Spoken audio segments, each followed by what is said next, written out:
Скупа смесваме. Бяло брашно между 220 и 250 грам. Бак пулвер 2 чайни лъжици.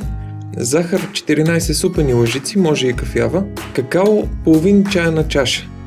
Разбъркваме добре сухите съставки. Добавяме олио, половин чайна чаша, продължаваме с бадемово какаово мляко, 1 чайна чаша. Следва оцет 1 супена лъжица. Добавяме боровинки, 100-150 грама, може и да са замразени.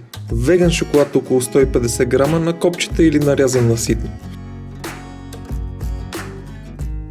Мъфините се пекат на предварително загрята фурна на 170-180 градуса за около 20 минути или до готовност.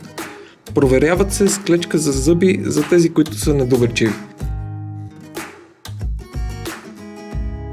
Пожелаваме ви приятно хапване!